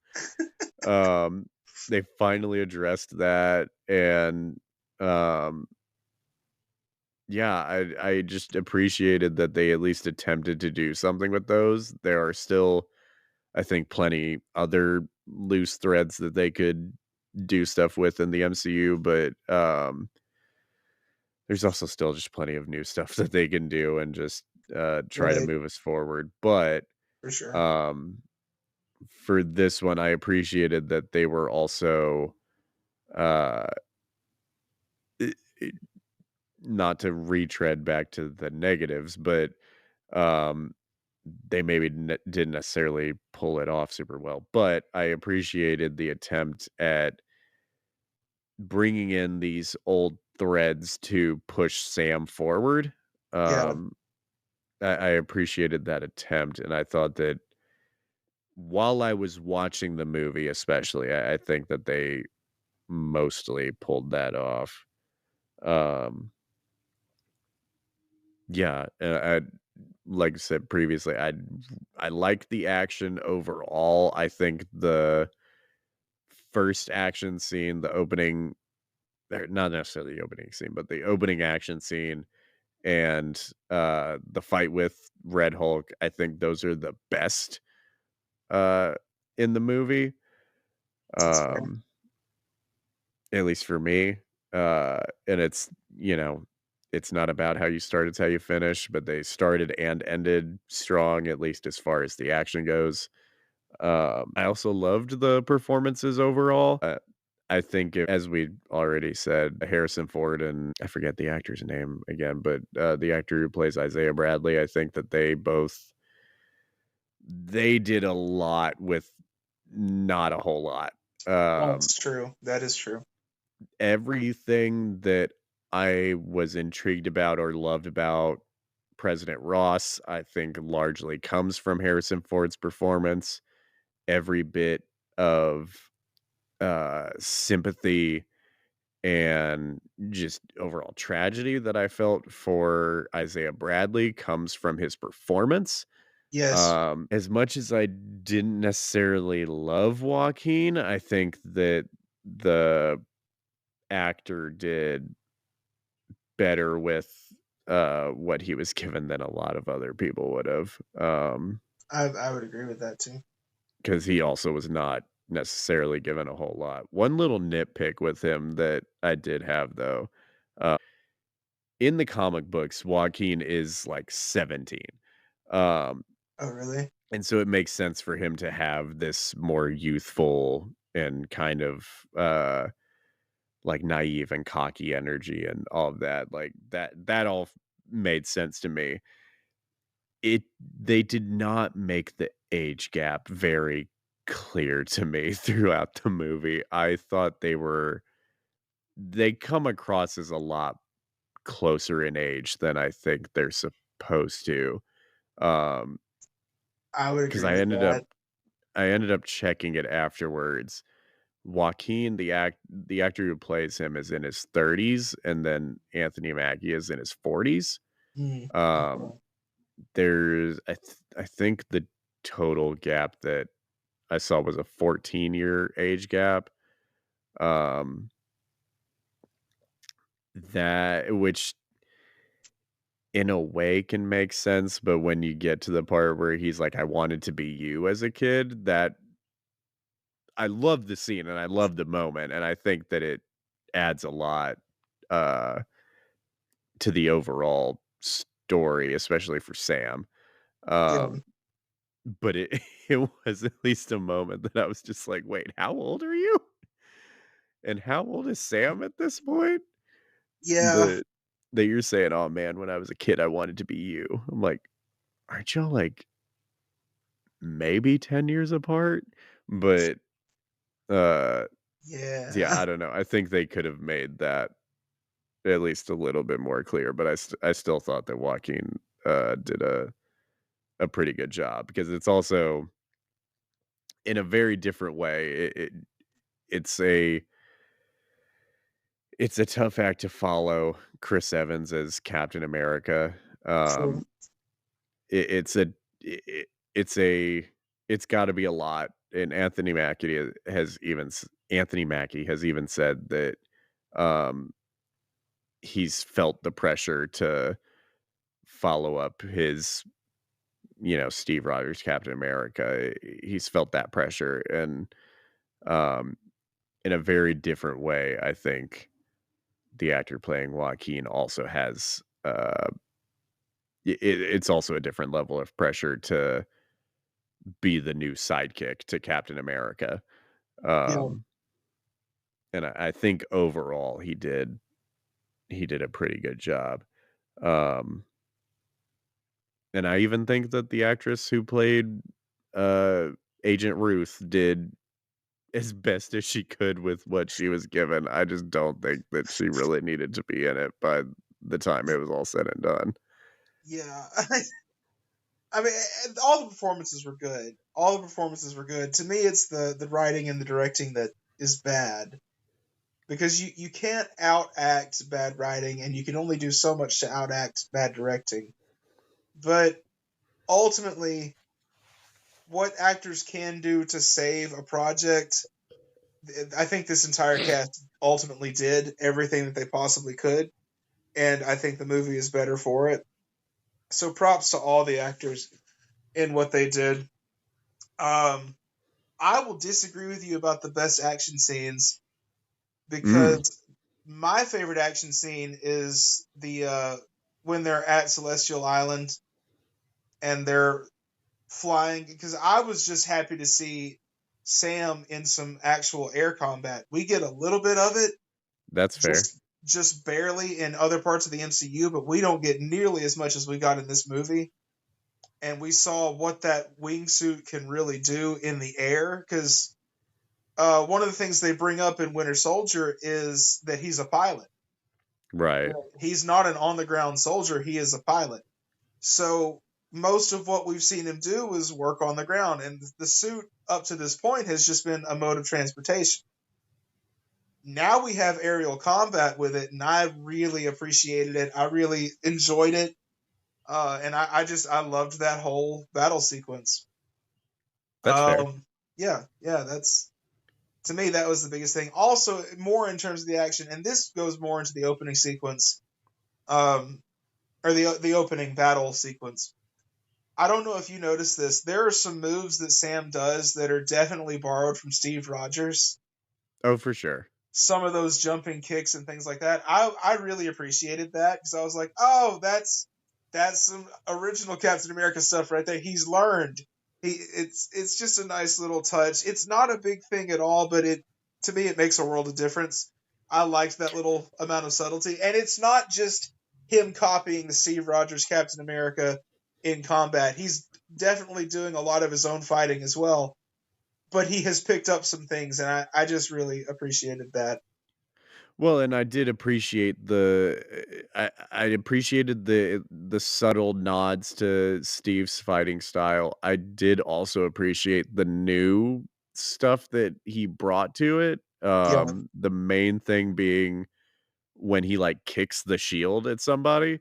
yeah, He does it a couple of times, but it just I don't know, just the way that he did it. He like kind of uh he would like pop it up and then like spin into a kick and yeah. launch it at somebody. And it just not to be that guy about it, but it just looked so cool. It And did. I appreciated that. That was one of the that was one of the only moves that I made a note about was just it's cool that he kicked the shield. Um I also would like to go back to that scene you were talking about. I I really enjoyed it when he was basically surfing on the rocket for a second. Yeah, I that thought was that was really really cool. fun. That was really Um, cool. that was one of those moments, because Anthony Mackie, before this movie came out, I think it was at the premiere, he had said something about that,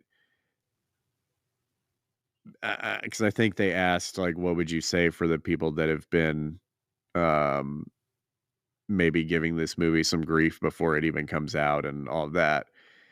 And he more or less had said something about, like, it doesn't need to be that serious all the time, that Yeah, part of the big thing for him is going to the movies to have a good time, yeah. and, th we've talked about that, uh, just individually off mic before, that Oh yeah, part of what I try to remind people whenever they get so serious about some of it, and I take it seriously, but when they right. get so mad at some of these things, I'm like, at the end of the day, these are supposed to be, you know, superheroes fighting bad guys. Like, Yeah, it's meant to be fun in the end. and that was one of those moments that I was like, this is the superhero fun stuff that I'm here to see, is when he was just surfing on a missile for a second. Yeah, Um, I was like, yeah, that's it. Uh, and then yeah, like I said, I didn't care for the at least the way that they finished the fight. It wouldn't surprise me if originally the fight was supposed to end with Sam knocking Red Hulk out yeah, with that like energy blast. I would not be surprised if that was originally the ending and then Kevin Feige or somebody reminded whoever they needed to that like that wouldn't work on a Hulk. yeah, And so they were like, "Oh, well, we need to have something else." Or they maybe wanted to have more of a, good guy positive ending for President Ross, maybe, I don't know. Um, yeah, but I still really enjoyed even though, again, as I said before, I don't care for how little we got of Red Hulk, but for the amount that we got, loved it. I missed having an angry Hulk. Uh, yeah. That's fair. I I'm not gonna go into a whole rant about the way that Bruce Banner and the Hulk have been treated in recent years, but for what we got as far as getting back to destructive Hulks, I thought this was really good, and I appreciated it. Um, you can also very much tell that that is where a lot of the money went, was making sure that Red Hulk looked good, True. and I think for the most part it paid off. Um, He did look really good. I think there are like maybe just one or two slight little moments that he looks like a video game character on the screen, but oh, for it's sure. it's not long. I mean, he looks good, and it looks like it's Harrison Ford. Um, Yes. that was something I appreciated, as you can see it in his face, especially just like that's a Harrison Ford Hulk, and I really appreciated that with this Hulk. I also to give to give Stearns some praise, uh, I at least appreciated what the actor brought to it. Again, was not really given a whole lot, No, it was but not. I appreciated the Bond villain vibe that he brought to it. Uh, Yeah. I loved that it was something that I did catch, and I would like to think that it was on purpose. Um, he never yelled until he was defeated. He never raised his voice a single time. He always talked in this very controlled and precise and specific way. That is an And excellent point. he kept composure and calm the entire time, even when Sam is right there. Again, he had a trap for him, but like Right. it was still just the point that he had that level of, you know, composure and control the whole time. And that Yeah, it because he wasn't was until they beat him that he like just screamed because he couldn't believe it. And I right. really appreciated that. Because he was so in control. And to me, those are I hate those villains the most in the best way. Because Right. just like it reminds me of I think the movie's called Carry On. It came out at Christmas this year. Mm, And the main bad guys, he's that same kind of villain through most of the movie. And he's just like, yeah, I really don't care. I'm in control. You can't do anything about it. Just that level of confidence of like, I really hope you die.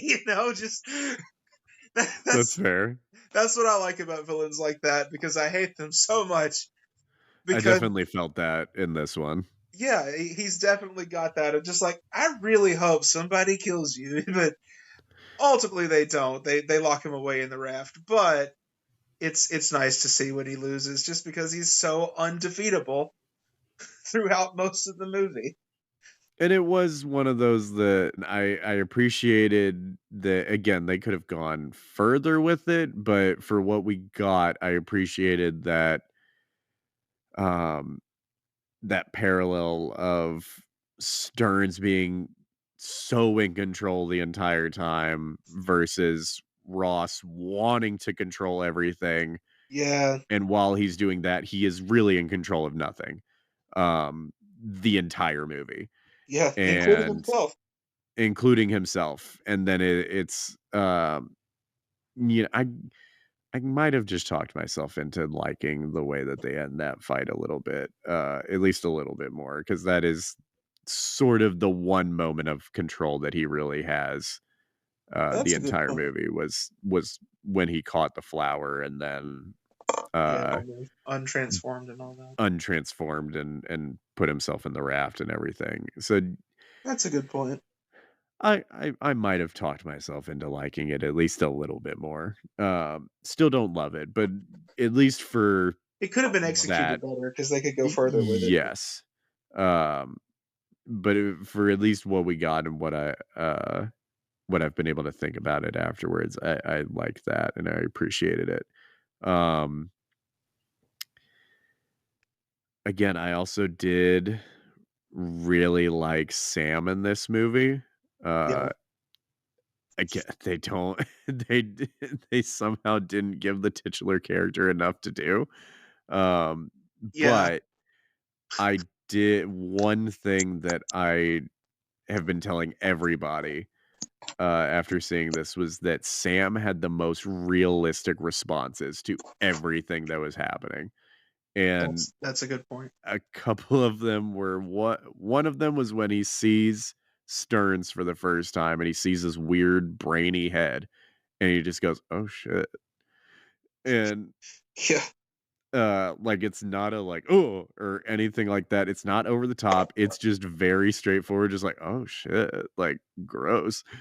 yeah, Um and you just get it. It's like, yeah, I'm right there with you, Sam. And then at the end when I put it down, let me find it. Whenever he's trying to beat Red Hulk, uh and yeah, and he had said, because Bucky gave him the pep talk about like, oh, you don't need to take the super soldier serum, like you're better without it type of deal. That's part of why that's part of why you're the guy to do it, is because you don't have the serum and you're still, you're still fighting the fight and everything.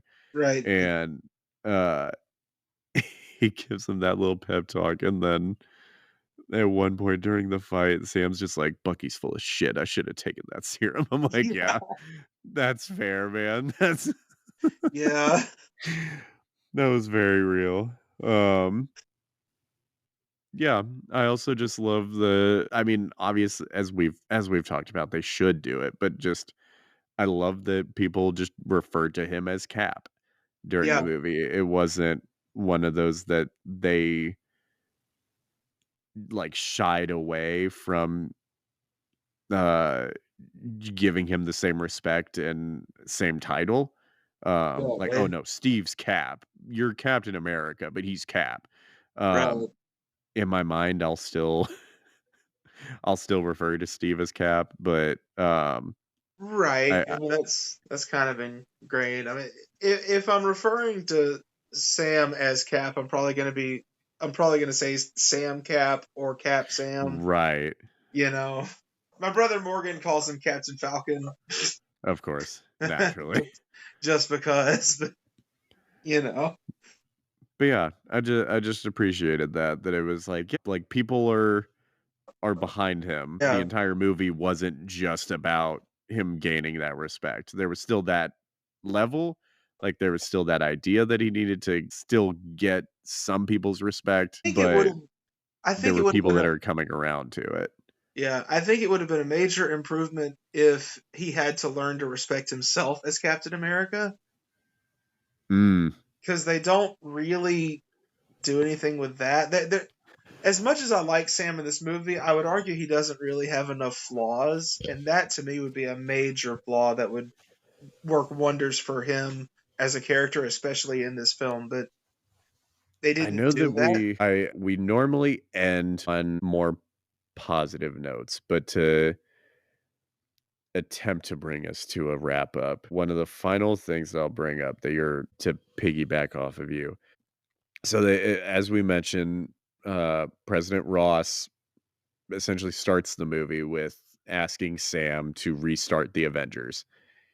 And we don't really come back to that until towards the end of the movie. True. And uh I wish they had done more with that, because by the time we got to where Sam talks towards the end about like, oh, I'm supposed to restart the Avengers, but how could I follow Steve? Like, I'm not. I really, it's kind of a moment to where, even though in the trailer, and I can't remember it, because I don't think he says it in the movie, but in the trailer, whenever Ross is like, "You're not Steve Rogers," he's like, "You're right, I'm not." I can't Mm. remember if he says it during the movie or not. I actually Um, don't think he did. I I don't don't remember, think but he does, I but don't think he said it in the movie. it's still it's still kind of the, not attitude, but it's still somewhat the mindset that he at least at least gives off during the movie. And it he finally has a moment to where it seems like he drops that for a second and is like, yeah, no, I have no idea how to follow Steve. And Yeah. uh he's like, I'm just a guy. I have no super soldier serum. I've seemingly potentially gotten Joaquin killed, couldn't catch the leader when he was 2 feet in front of me, like, and he's listing all these things that he messed Yeah. up and all of that. And to give a positive, I also liked the, how many alien invasions did Steve stop? 2. uh Yeah. That was a nice moment. I liked that. But one thought I did have was, I was like, Sam, you were at the battle in Endgame. Like, you also technically stopped an alien invasion. That's But also true. that was a thought that I did have when he brought that up. I was like, you did technically also help with that, just to give But yourself something. But to that same but point, Steve was leading the charge on that one. Steve was definitely leading the charge. But You like, to know. that same point, it is still like you've been along for all these adventures too. Yeah. Like, yeah, Steve was the one leading the charge, but he wasn't the only one doing anything. It is Right. still because Because Steve also came Sam and along ending of it Natasha all. and Tony or Hawkeye or whoever were also there. Mhm. Um, and I think that part of what this movie also forgot to do was to remind Sam that yeah, Steve had the super soldier serum, but he was at the end of the day, he's just a kid from Brooklyn. Yeah, Um, that's yeah. I wish Bucky had said that to him.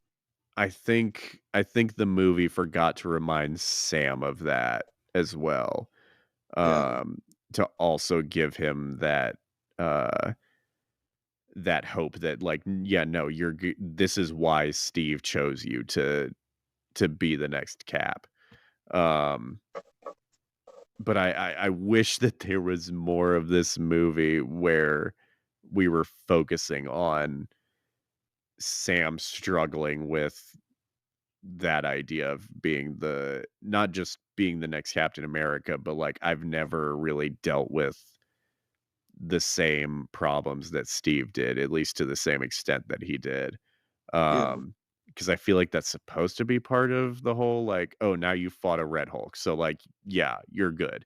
You're on the same level as Steve was. Um, I feel like that's supposed to be part of the thing, but it never fully feels like that.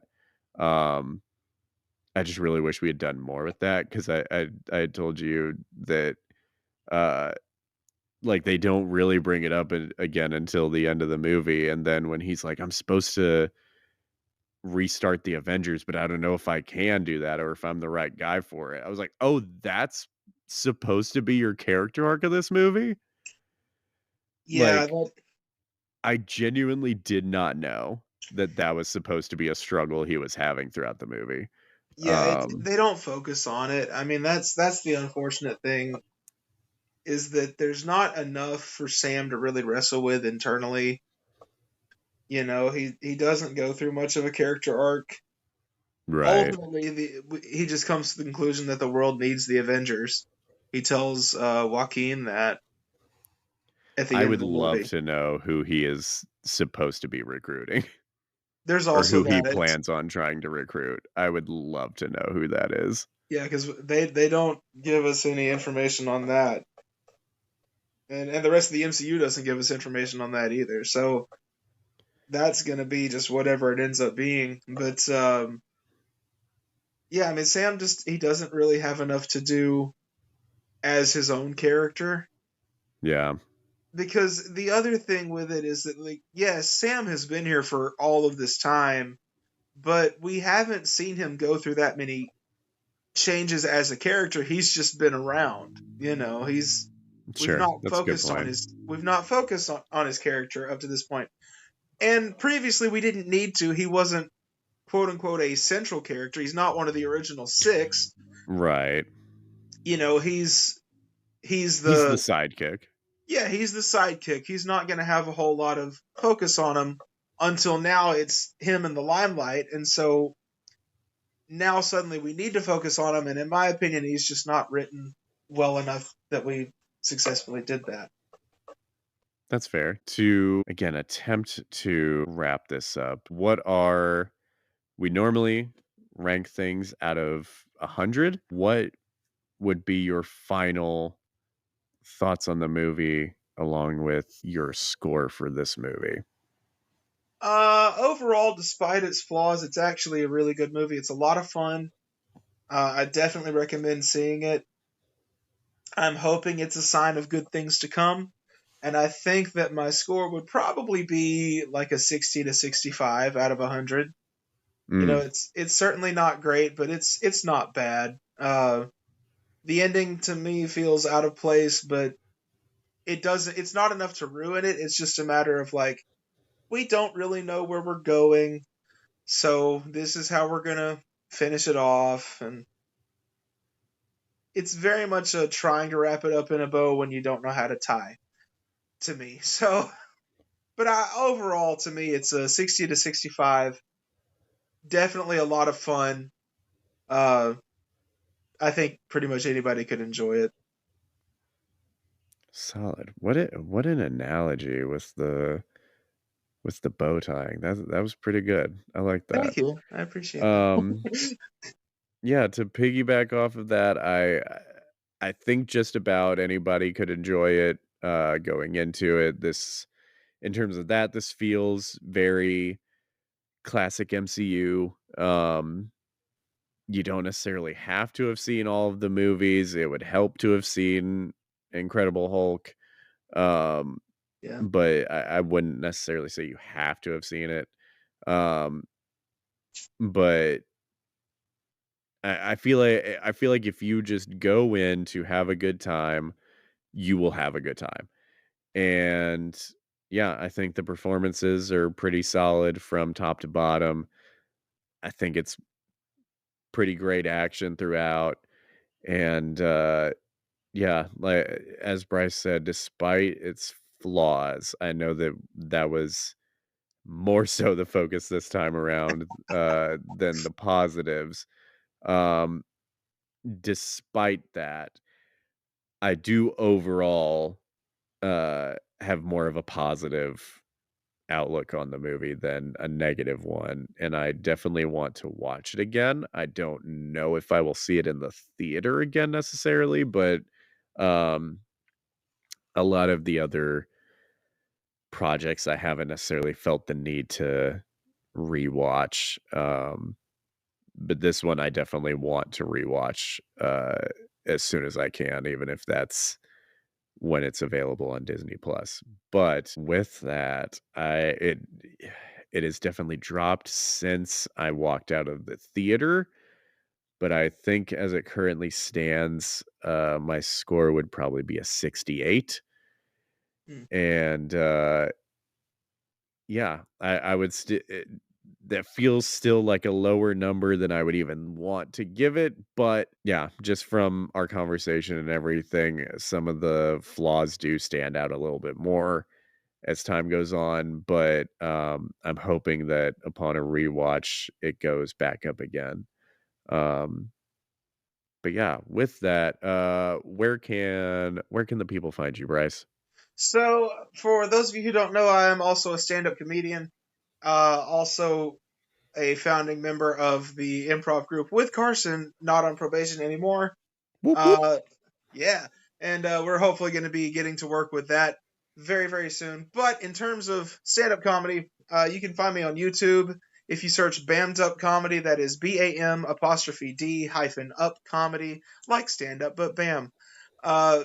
Bammed Up Comedy is the easiest way to find me, which was supposed to come out today. It was the first Bammed Up Comedy of 2025, and I realized early this morning that I forgot to record the last like 30-ish seconds of the video because I'm an idiot.